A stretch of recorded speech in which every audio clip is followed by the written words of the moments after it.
that was interesting. But he's like, come visit me. He's like, I'm going to be working in Philadelphia, come down. But what's funny about it is I was in Philadelphia last weekend visiting a different friend, and I really love Philadelphia. Like, I really am thinking about moving there.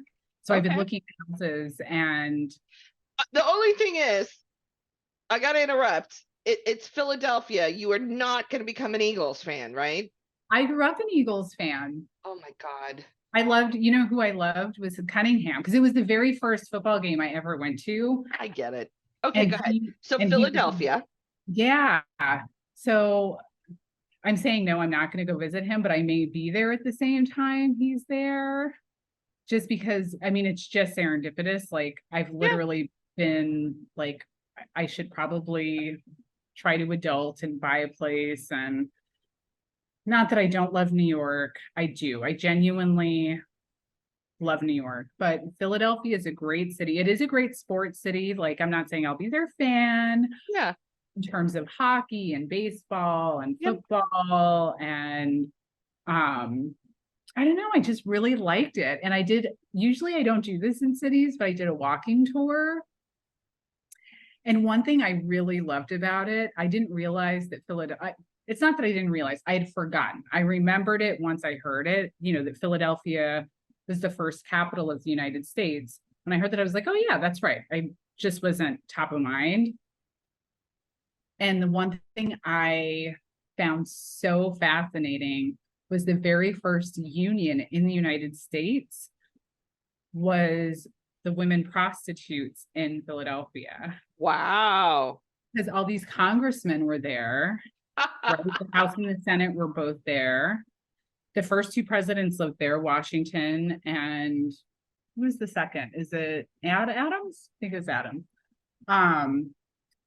But it was all Quakers. Like, Philadelphia was Quakers, and they all believed in equality, and like, just the foundation of how Philadelphia was built. I really loved, like, if somebody was really, they didn't want no one could like flout their or tout their wealth. They wanted everyone equal.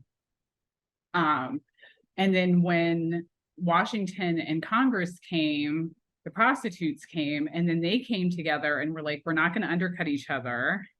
So they all decided on equal rates that they were going to charge for their services.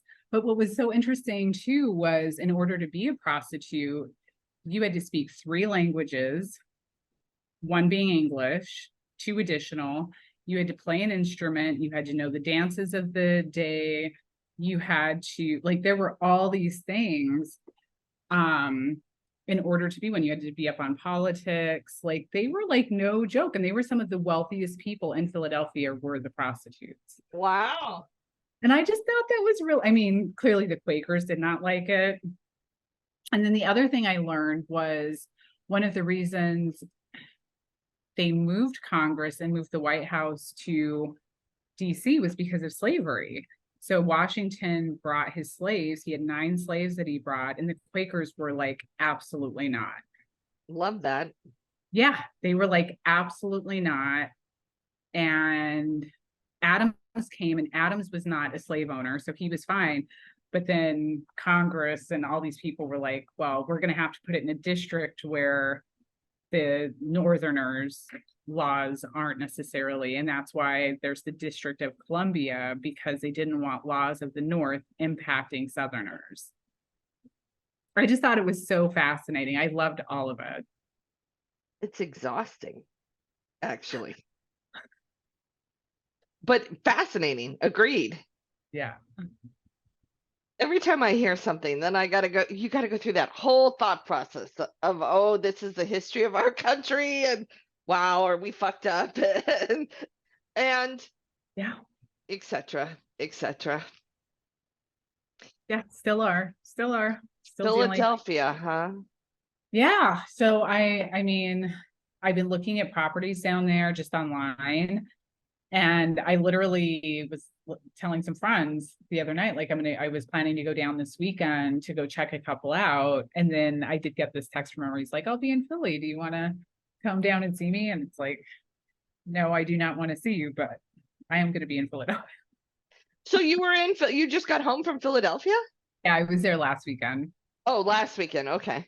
Wow, look at you. Yeah. Well, I was there for a work trip and a friend of mine was there, so we hung out all weekend. It was great. Isn't it? It's nice to just be able to do what you want, right? Like when you want. I wouldn't give up the girls for anything ever, ever. But if I didn't have them, who knows what I would be doing right now?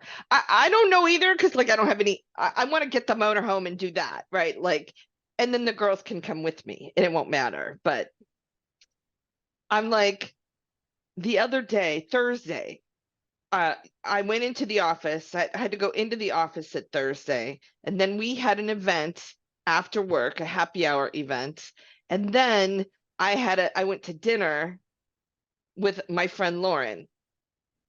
And then I had to somehow get across from the west side to the east side, and every street on the strip, so like Tropicana, Flamingo, and Spring Mountain all have construction. Mm.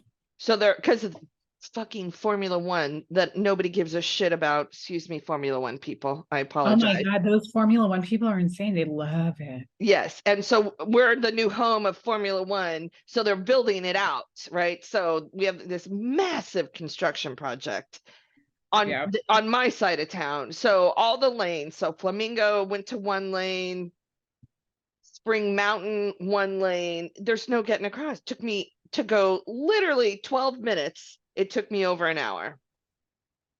So I didn't get home till 10:30 and I was a mess because I'd left the girls home since 8 o'clock in the morning, right? And they're not used to that. And I'm like, they're just cats. They're gonna be fine. They have plenty of food. They have a water fountain for crying out loud, right? They have the air conditioner is on. They have everything they need. But I was just like, oh, I can't leave them that long. And I'm like, Yeah, this is having pets is a commitment. I mean, yeah, people ask me, are you going to get a dog? And I thought about it for a little while and I remember a couple months ago, like I found this dog. She was so cute, Ruby. I still remember her name is Ruby. And there were a couple cats that were all at these shelters. But in order to take them from a shelter, you have all these rules. And yeah. one of them was you couldn't travel. It was either for 3 months or 6 months. It was one of the two. I think it was 3. But I'm like, I can't do that with my job. I just can't not. I mean, I usually travel at least 3 times a month. Yeah.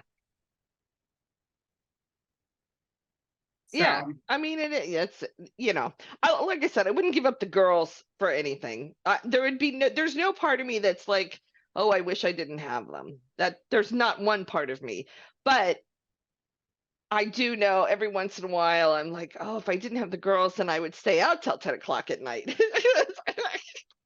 But I don't, and I don't care. I mean, I should be going to bed at 10 o'clock at night because I still have to get up at 6 o'clock in the morning, no matter what, because the girls don't understand the term sleeping in. That means nothing to cats. They get it's breakfast time. Why are you still laying down? That's where they're at, right? Get up. So